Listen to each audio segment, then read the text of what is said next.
Afinal, o que o jazz e Billie Holiday têm a ver com a criminalização da maconha? É sobre isso que a gente vai falar no vídeo de hoje. Sejam muito bem-vindos aqui ao meu canal. Sou o professor Pedro Coelho e vamos tentar fazer uma abordagem um pouco diferente sobre o tema que está em voga no Pleno do Supremo Tribunal Federal. Maravilha? Antes de mais nada, além de serem bem-vindos, não esquece, se inscreve aqui no canal. Não está inscrito? Faz isso, aciona o sininho, porque sempre que eu trouxer conteúdo novo, você vai ser devidamente notificado e já deixa o seu joinha nesse vídeo. De antemão, eu já quero destacar, o vídeo de hoje ele não tem o propósito de convencer você pela validade, constitucionalidade ou inconstitucionalidade da criminalização do porte de droga para consumo próprio, notadamente em relação à maconha, mas tentar colocar os holofotes sob uma perspectiva um pouco diferente e trazendo à baila também um contexto histórico, social e informações que talvez, provavelmente, vocês não tenham conhecimento. Me refiro aqui à perspectiva do início e das decisões ou dos movimentos sociais que conduziram à criminalização pontual e especificamente dessa erva, da maconha. Será que o que está por trás da criminalização da maconha lá atrás foi o fato de ela causar barato? Será que foi o fato de ela fazer mal? E de início, venhamos e convenhamos, não parece que essa é a situação. Afinal, temos várias outras drogas, até mesmo mais potentes, que causam barato e, aliás, causam consequências maléficas para a saúde pública, tão ou até mais danosas do que a própria maconha.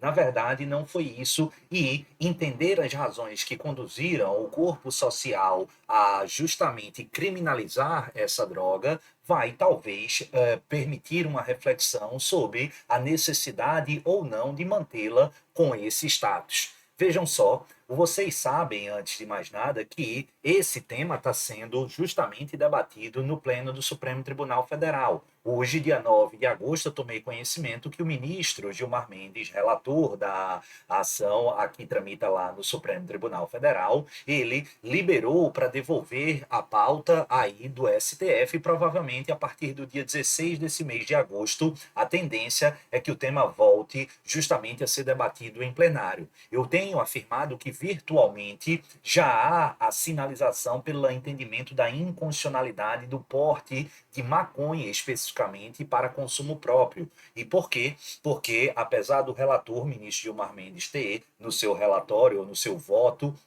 sugestionado a liberalização, ou melhor, a inconstitucionalidade da criminalização do porte de droga para consumo próprio genericamente, os outros três ministros que se sucederam, ou sejam eles o ministro Barroso, o ministro Fachin e o ministro Alexandre de Moraes, todos sinalizaram apenas e exclusivamente em relação à maconha. O fato é que em relação à erva, em relação à maconha, temos 4 votos. Além desses 4 votos, já há a sinalização da presidente da corte, ministra Rosa Weber, e também a Carmen Lúcia, dando para contar como fato que elas vão julgar a inconstitucionalidade em relação à maconha. Ainda uma probabilidade, aqui já entra no campo do achismo, mas eu aposto, pelo menos tenho apostado, que o ministro Zanin também entabulará por esse caminho. Há uma dúvida maior sobre o ministro Fux e aqui quase que certeza que o ministro André Mendonça será contrário e aí também não sei como vai se posicionar o ministro Cássio.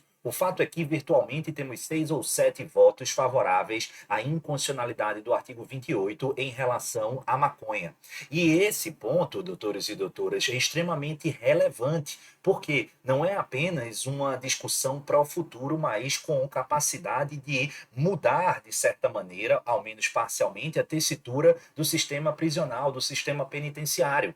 Não, Pedro, mas já há muito, desde 2006, com o advento da Lei 11.343 daquele ano, nós temos um tratamento diverso para o usuário e para o traficante. Ao menos em tese, sim, essa foi a vontade do legislador e eu assim reconheço, mas na prática as consequências foram extremamente severas. Vocês vão registrar que ali há cerca mais ou menos de 700 a 900 mil pessoas dentro do sistema prisional brasileiro. Desses, de acordo com os últimos estudos, e censo, inclusive, relacionados à segurança pública, quase um terço respondem justamente por envolvidos aí no tráfico de drogas. Só que, como muito bem foi noticiado a partir de pesquisas do IPEA, recentemente, no último final de semana, pelo jornal O Globo, trazendo de forma detalhada, a grande maioria dos presos traficantes por tráfico de droga, especificamente por maconha, foram flagranteados e com eles apreendida ínfima quantidade de droga. Ou seja, se a gente aplicar a sugestão mais conservadora dentro aquelas estabelecidas pelos ministros do Supremo Tribunal Federal naqueles 4 votos, refiro-me aqui pontual e especificamente para a posição do ministro Barroso, que limitou aqui para a maconha 25 gramas apreendidos com a pessoa para ser qualificado como usuário, quase 70 mil pessoas que hoje estão encarceradas por terem sido flagranteadas de posse de até 25 gramas de maconha, seriam colocadas em liberdade, não estariam respondendo por crime. Ou seja, pela criminalização do porte em quantidade de até 25 gramas de maconha, temos cerca de 70 mil pessoas dentro do sistema prisional. É razoável? É essa reflexão que a gente precisa perpassar. Porque uma vez dentro do sistema prisional, e eu gosto de dizer e sei bem como funciona o sistema prisional, frequento ele diversas formas, menos como prisioneiro, claro, desde os meus 18 anos. Já fiz trabalho social, já dei aula, já como defensor público, como membro do Conselho Penitenciário, enfim, conheço o sistema prisional. E lá dentro você se aperfeiçoa no crime, se vincula a facções criminosas, às organizações criminosas, aprende, entra dentro da estrutura criminal, estando associado e pronto para praticar crimes muito mais graves. Então, é de se refletir. São 70 mil pessoas que vivem no inferno do sistema prisional em razão de serem confundidos ou tratados como traficantes, sendo meramente usuários que nem mereciam de forma alguma a reprimenda criminal.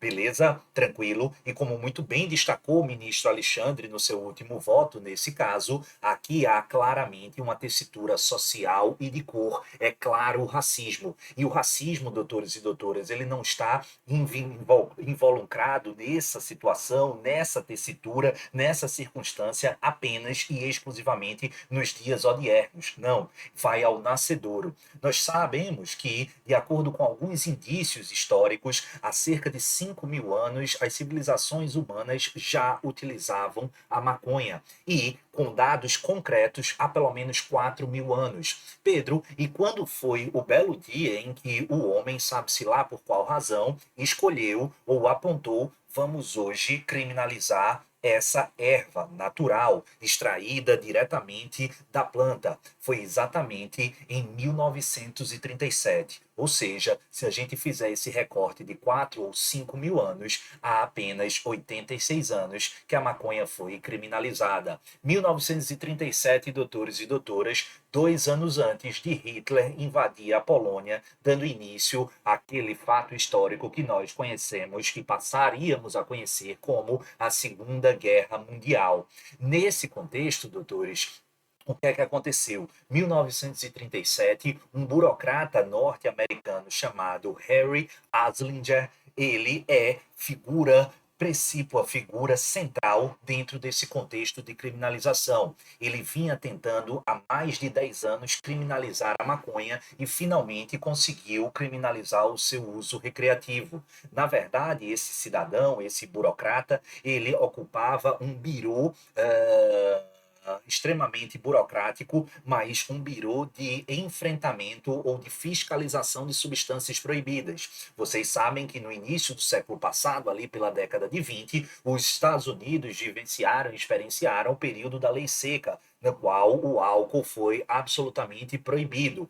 E a partir daí se criou ou se criaram instrumentos, e nesse caso esse birô, mais ou menos dentro da estrutura ou à luz e semelhança do FBI, mas voltado exclusivamente para fiscalizar e coibir a comercialização ilegal de álcool. Ocorre que, especificamente em 1933, depois de um movimento intenso nesse sentido, a lei seca caiu e passou a ser tornado lícita novamente ao comércio e o livre comércio de álcool. A partir daí, toda aquela estrutura, todo aquele corpo ali já instrumentalizado e definido do Bureau de Fiscalização de Substâncias Proibidas, destacadamente o álcool, ficou ocioso e era preciso encontrar uma outra substância que fosse proibida para fazer valer toda aquela estrutura. E foi aí que caiu em campo esse cidadão, esse burocrata Harry Anslinger. E aí ele definitivamente escolheu, pensou a maconha justamente para enfrentar e fazer esse enfrentamento e criminalizar essa substância. E por alguns motivos. A maconha, ela de fato no período da lei seca, ela deu um boom e cresceu o seu consumo, a sua procura dentro das comunidades norte-americanas que estavam alijadas de livremente consumir o álcool. Ocorre que a maconha, ela era absolutamente vinculada a um corpo social específico. Palavras do Harry Anslinger. Ele disse: essa erva, ela é diabólica. Ela é utilizada costumeiramente por negros, hispânicos, mexicanos, filipinos e artistas. Ou seja, aqui é uma escória na versão ou na visão desse cidadão absolutamente conservador do início do século passado nos Estados Unidos, um país tipicamente racista, com um cidadão, um burocrata extremamente racista, numa fatia de período histórico absolutamente racista. E aí ele escolheu aqui essa droga vinculada a essa camada social, a esse tecido social que eles, o grupo por ele representado, almejava e desejava colocar atrás das grades. Só não tinha uma justificativa. Passou a ter a partir do momento em que conseguira criminalizar algo que já estava dentro do âmago cultural daquela parcela da população.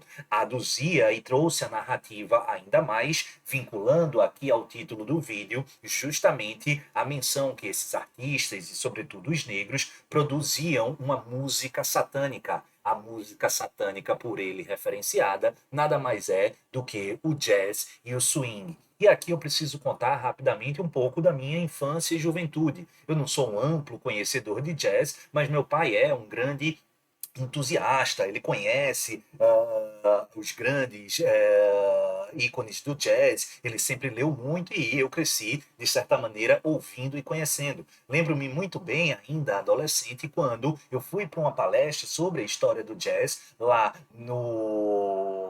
Acho que foi no Conservatório de Música do meu estado, o Conservatório de Música de Pernambuco, e o palestrante falou, entre outras coisas, a raiz, a origem do jazz e tudo mais, e mencionou justamente Billie Holiday. Billie Holiday, doutores e doutoras, uma grande membro aí do jazz norte-americano, ela tem figura central dentro dessa criminalização das drogas, notadamente da maconha, porque o Harry Anslinger escolheu ela para pessoalmente perseguir a cantora, e isso por um motivo. Essa cantora de origem negra, ela teve um passado trágico, especificamente vinculado à família dela. Me refiro aqui ao seu pai, que aos 39 anos teve um problema no pulmão, foi diretamente a um hospital e não foi atendido, justamente pela razão de ele ser negro. Pelo não atendimento no hospital, a doença, que era relativamente simples e tratável, se complicou e foi fatal, fazendo com que ele perdesse a sua vida. E naquele momento histórico, na primeira metade do século passado, o que é que nós tínhamos naquela porção, sobretudo do sul dos Estados Unidos, uma comunidade, uma população absolutamente racista, tinha por hábito, infelizmente, era cada vez mais frequentes linchamentos de pessoas negras e, ao fim e ao cabo, após o linchamento, elas eram colocadas mortas, penduradas pelo pescoço em árvore. Foi exatamente em homenagem ao pai e aos seus antepassados, aos seus ao pessoal da sua cor, que Billie Holiday fez uma música emblemática até os dias de hoje, e quando eu ouvi, após essa palestra e após conhecer o enredo e o contexto dessa música, eu confesso que eu chorei realmente ainda na minha adolescência e toda vez que eu ouço, isso me mexe. O nome da música, Strange Fruits, frutos estranhos, fazendo justamente a referência a esses frutos, quais sejam corpos de pessoas negras após o linchamento pendurados, que era um cenário lastimavelmente típico das árvores ou de algumas árvores do sul dos Estados Unidos, ali na década de 20 e década de 30 do século passado. Então, todo esse contexto, e aí o Harry Aslinger odiava, por quê? Porque a Strange Fruits, essa música, ela se tornou muito pública, muito conhecida, muito famosa e servia para dar publicidade e divulgar um fato notório que eles queriam esconder. E aí ele optou por perseguir, mas finalmente, na década de 30, como eu disse, em 1937, ele conseguiu criminalizar a maconha. Então veja, mas apenas para o uso recreativo, porque demorou ainda mais algum tempo, já que o cânhamo era muito necessário. Aliás, o cânhamo, pessoal, foi extremamente utilizado pelas tropas norte-americanas, cânhamo advindo aí da plantação da cannabis, da maconha, justamente para fazer vestimenta para os soldados norte-americanos. Grande maioria dos paraquedas utilizados na Segunda Guerra eram feitos de cânhamo, além de vários remédios, de medicações e de outras benfeitorias e outros produtos provenientes aí da maconha. Somente na década de 1970, aí já sob a égide e o governo do Richard Nixon, em que se formalizou a chamada guerra às drogas, é que houve uma maior criminalização, muito além aqui do consumo recreativo e absolutamente todo o plantio. Mas o fato, doutores e doutoras, é que depois de 4, 5 mil anos de muita utilização íncita de uma erva,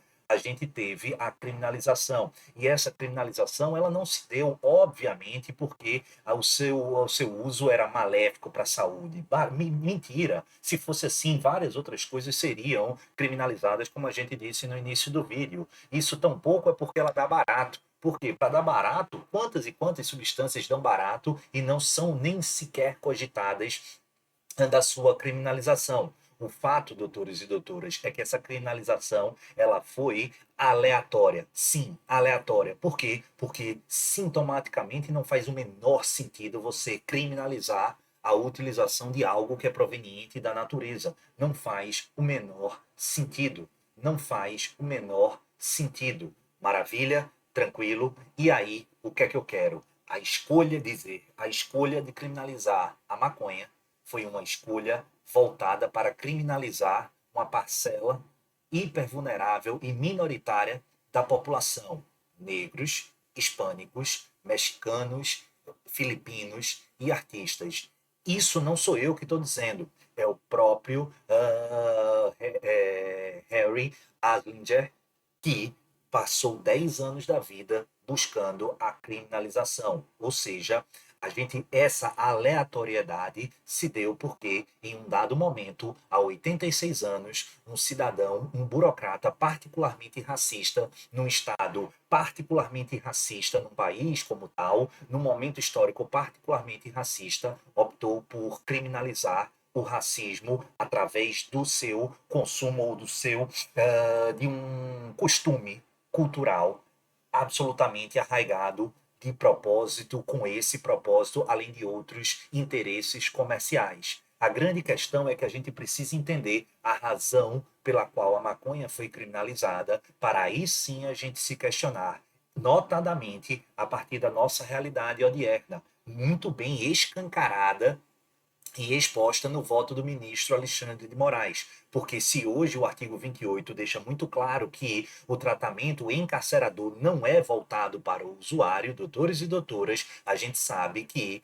o usuário é um conceito muito abstrato, ao contrário do que se poderia imaginar. Porque o usuário de classe média e classe média alta, de cor branca, é tratado de uma forma, mas o usuário negro das periferias, das camadas sociais mais frágeis da nossa população, ele não tem o tratamento de usuário, ele tem de fato o tratamento como se traficante fosse tratado à baseada, e o resultado está aí. Basta a gente ver o censo nas nossas prisões, no nosso sistema penitenciário e os dados que eu falei aqui no início desse vídeo. Então, me parece que é preciso entender a razão pela qual o nosso mundo, lá atrás, no século passado, extremamente racista, optou por criminalizar a maconha, para aí sim, hoje, fazer a pergunta pertinente: faz sentido, faz algum sentido a gente continuar criminalizando essa droga específica, essa maconha? Então, veja,